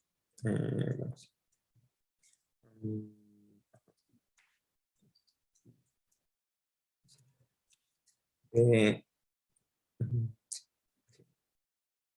F prima, para indicar que estamos tomando la parcial con respecto al tiempo de t. Y luego es menos h cuadrada entre 2m por la segunda parcial con respecto a x, pero al tomar la parcial con respecto a x solamente derivamos esta primera función, f de t no se deriva, la tomamos fuera, y esto es la segunda parcial con respecto a x de phi de x. Y luego aquí tenemos el potencial, dijimos es un potencial que no depende del tiempo, por la función misma, phi de x por f de t. Y dividimos ambos lados por la misma función, phi de x y f de t. Entonces, cuando hacemos eso, esta parte, el término izquierdo va a ser phi de x entre phi de x, que es 1, por lo cual esta parte nos va a quedar IH f' de t entre f de t. Y del lado derecho, al dividir también entre la función, aquí tenemos f de t, aquí tenemos f de t, y como está dividiendo, entonces se nos va f de t. Y lo que nos queda es 1 entre phi de x por menos h cuadrada entre 2m por la segunda parcial con respecto a x de phi de x más el potencial por la función phi de x. ¿Y aquí qué hacemos?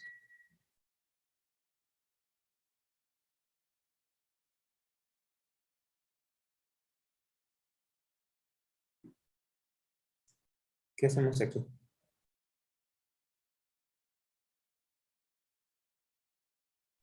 Ya tenemos separadas las variables, uno del lado izquierdo depende de t y del lado derecho depende de x. Ajá. Se propone que debe existir una constante, ¿no? Ajá, bueno, sí. Más que se proponga, lo que pasa es que aquí tienes una ecuación que solamente depende del tiempo y aquí tienes una ecuación que solamente depende de la posición. Y esta expresión lo que te dice es que estas dos ecuaciones son iguales. Entonces, para que dos ecuaciones que dependen de variables diferentes sean iguales, la única posibilidad es que sean iguales a una constante. Porque tienes esto depende puramente de x, esto depende solamente de t, pero son iguales. Entonces, como son iguales, necesariamente debe ser igual a una constante. Entonces, tenemos esto, ese es lo que tenemos aquí. Y esa constante la ponemos como la energía. Entonces, aquí tenemos dos ecuaciones, una ecuación para la función f de t y una ecuación para la función psi de x. Y la función para f de t es de la siguiente forma. Es este término igual a la energía, nos queda f' de t igual a f de t por la energía entre I h. Multiplicamos por I y dividimos entre I, entonces nos queda menos I entre H E F de T. Por lo tanto, la ecuación, la ecuación para F es F' de T más I entre H E F de T. Y esto debe ser igual a 0.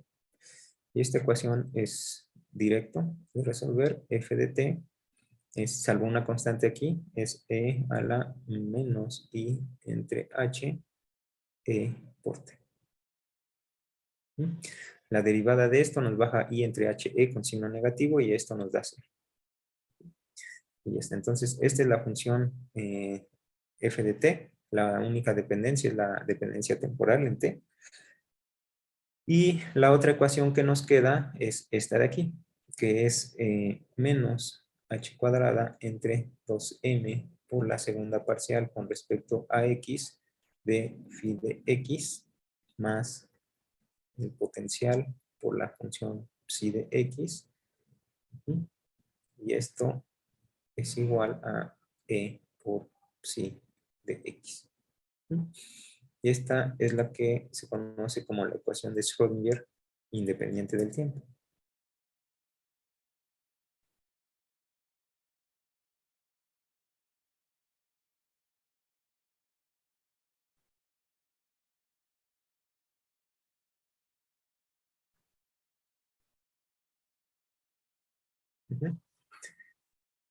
Esta es la ecuación de Schrödinger independiente del tiempo. Aquí no podemos resolver nada porque necesitamos información de cómo es este potencial. Aquí está presente. Una vez conocido este potencial, pues se puede tratar de encontrar una solución a esta ecuación, pero hasta no conocer la forma explícita de potencial, esto es lo más que podemos hacer en esta parte. Por lo tanto, la función de onda o la solución de la ecuación de Schrödinger dependiente del tiempo, que es esta es la ecuación de Schrödinger dependiente del tiempo. Sí. ¿No? Pero recuerden que estamos considerando que no hay dependencia temporal, entonces tenemos esto. La solución general es el producto de la función f de t, que es e a la i entre h por e por t, por la solución de la ecuación de Schrödinger independiente del tiempo. ¿Sí? Entonces, la solución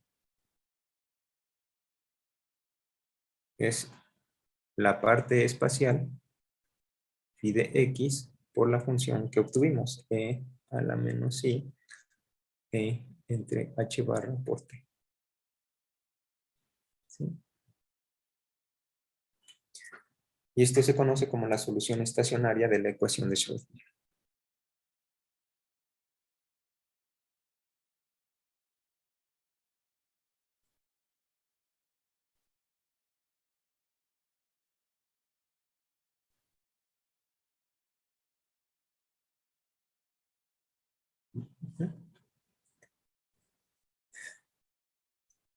Y como ya vimos, el cuadrado nos va a dar la densidad de probabilidad. ¿Sí? Entonces, el cuadrado de esta función, phi de x y t, es tal que no depende del tiempo. Por eso se llama solución estacionaria de la ecuación de Schrödinger, porque esto al cuadrado sabemos que es phi complejo conjugado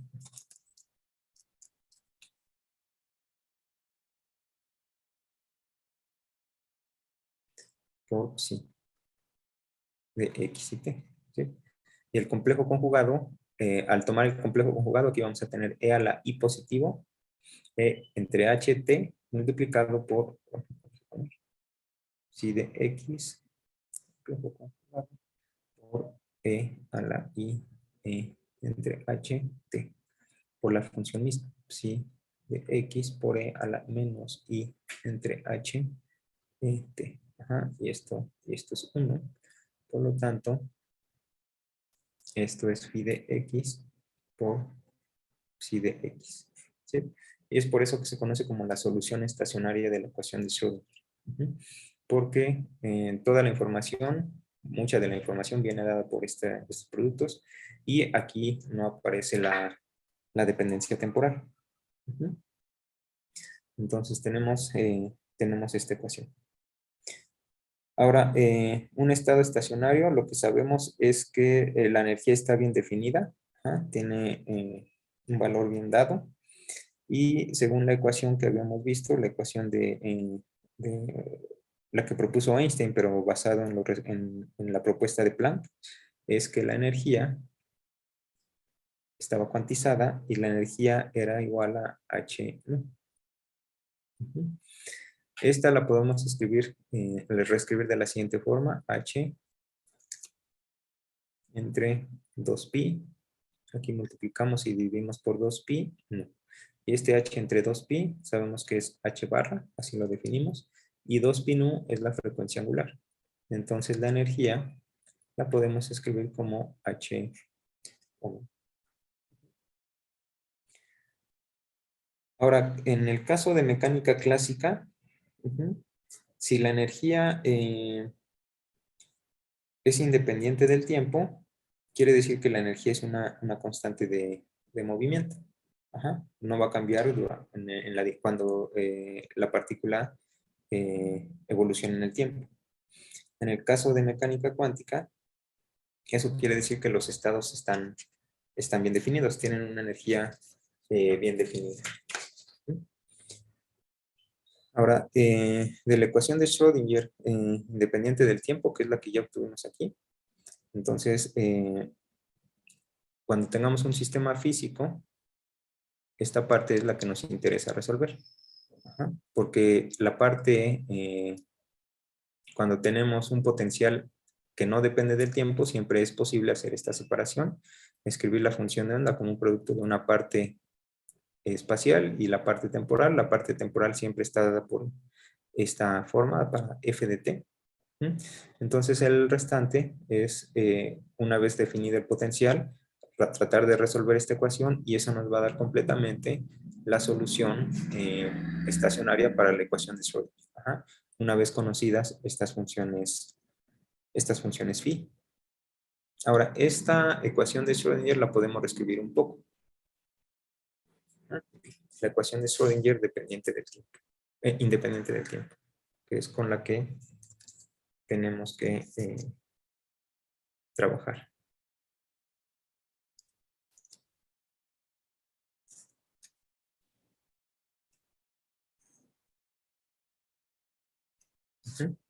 Entonces vamos a reescribir un poco esto. Aquí tenemos la función de onda, aquí tenemos la función de onda. Aquí esta función de onda está, hay que derivarla 2 veces con respecto a la posición, pero en general la podemos escribir de esta forma, menos h cuadrada entre 2m por la segunda parcial con respecto a x. Y aquí esta función, esta doble derivada es actuando sobre la función, lo podemos poner aquí como operando sobre la función de x. Ajá. Y luego más el potencial de x y esto es simplemente el producto. Y esto es igual a E por la función, la energía por la función misma. Entonces la podemos reescribir así o simplemente como h psi de x igual a E psi de x, donde esta h es un operador, que es esto que definimos aquí, o que está aquí entre paréntesis. Ajá. H es un operador diferencial y se escribe como menos h cuadrada entre 2m por la segunda parcial con respecto a x más el potencial. Este es un operador diferencial. ¿Sí? Y además es un operador lineal. ¿Por qué es un operador lineal?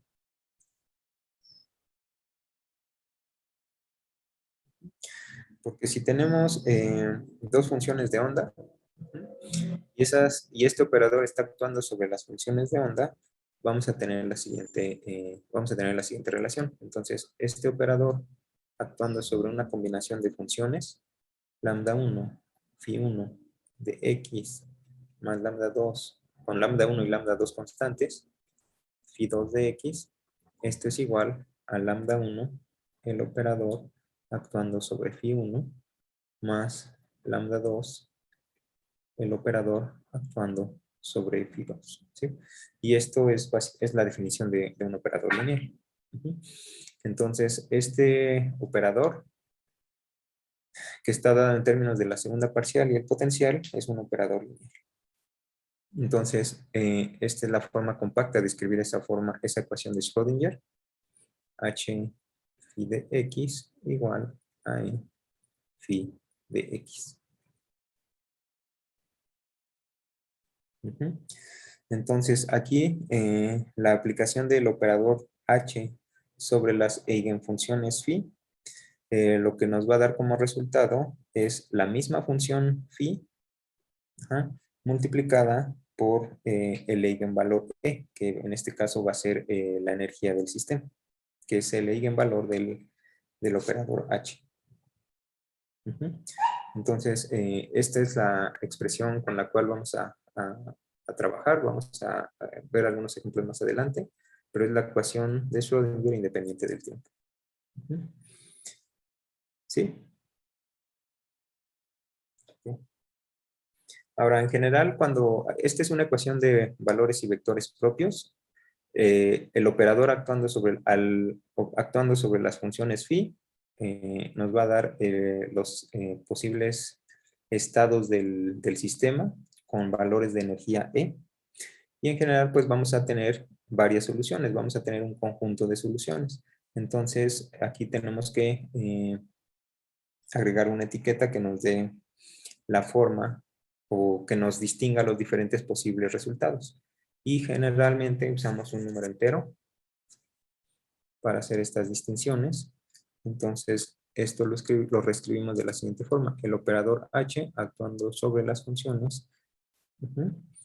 Aquí es la etiqueta de la variable X igual a la energía también con la etiqueta N de phi N de X. Donde estos N son algunos enteros. 0, 1, 2, etc. ¿Qué valores toma? Depende de cómo es el sistema, cómo al resolver este sistema se definen estos valores de N. Entonces, con esta forma general o forma genérica para las soluciones de la ecuación de Schrödinger independiente del tiempo, los estados estacionarios de la función de onda quedan de la siguiente forma. Los phi n de x y t. También aquí ponemos la etiqueta de x y t. Esto es igual a estas soluciones que van a ser las soluciones de la parte espacial, de la variable espacial x, multiplicada por las funciones que habíamos obtenido. Las soluciones de la ecuación para la variable t. Es menos i e n entre h barra por t. ¿Sí? A cada a energía, aquí hemos puesto de manera genérica la energía, pero para cada solución de la ecuación de Schrödinger independiente del tiempo, con etiqueta n también le corresponde la energía con la misma etiqueta. Y por eso aquí ya también incluimos esa etiqueta. Entonces es en. Y esta es la solución de la función de onda o son los estados estacionarios.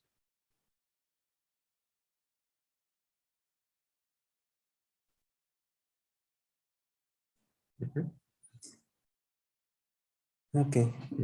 Entonces tenemos esta solución. Y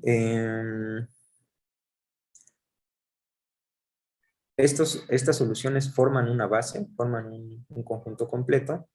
Por lo tanto, también se puede escribir la solución o una combinación lineal de estas soluciones. En general podemos escribir una función phi de x y de t como una combinación lineal de estos. Una suma sobre los índices, sobre nuestro índice, por aquí unos coeficientes que se determinan, phi n de x por e a la menos i e n de h barra por t. Entonces, podemos hacer la representación de una función en términos de esa base. Y la probabilidad de encontrar a la partícula en una región, en este caso del eje real, como ya vimos, la escribimos como psi complejo conjugado de x y t por psi de x y t de x. Es la probabilidad, como dijimos, de encontrar a la partícula a algún tiempo t en una región entre x y x más de x. Y esto es igual a el cuadrado psi de x y t de x. Y si consideramos esto como la solución, los estados estacionarios, nuevamente la parte exponencial no va a estar presente y lo que nos va a quedar simplemente es phi n de x al cuadrado. Aquí, perdón, para un valor de n, ¿no? Entonces tenemos esto. Entonces, esta es la probabilidad para encontrar la partícula en un cierto valor del tiempo, en una región del espacio, o en este caso, en una región en la línea recta, entre x y x más dx. Y nuevamente, la condición de normalización es que la integral en todo el espacio de x y de t de x sea igual a 1. Entonces, esta es la condición de normalización. Y finalmente, pues también podemos hacer el valor de expectación de un operador.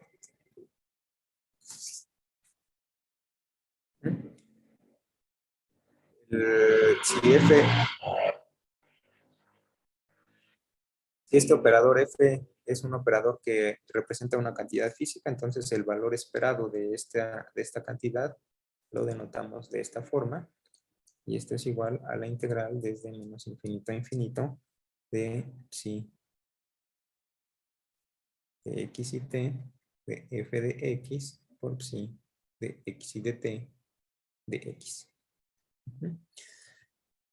Por ejemplo, el caso particular, cuando tenemos el valor de expectación del operador de posición, esto es la integral desde menos infinito a infinito de psi de x y de t. Aquí el operador asociado a la posición es x por psi de x y de t de x. Y si queremos el valor de expectación del momento, nos va a quedar la integral desde menos infinito a infinito de psi de x y de t. Y aquí el operador no lo hemos obtenido, lo vamos a ver más adelante, es menos IH, la parcial con respecto a x por psi de x y de t de x. Entonces, esos son los casos particulares cuando el operador que nos interesa, el operador asociado en este caso a x, a la posición y al momento, entonces se debe hacer esto, ¿no? Obtener estos integrales. Y bueno, entonces aquí vamos a terminar por hoy y vamos a continuar la siguiente semana. Recuerden que el próximo miércoles es el segundo parcial de la parte de termodinámica. Y después les envío algunos ejercicios de esto que hemos estado revisando de mecánica cuántica. ¿Dudas de esta parte hasta este momento? ¿O comentarios?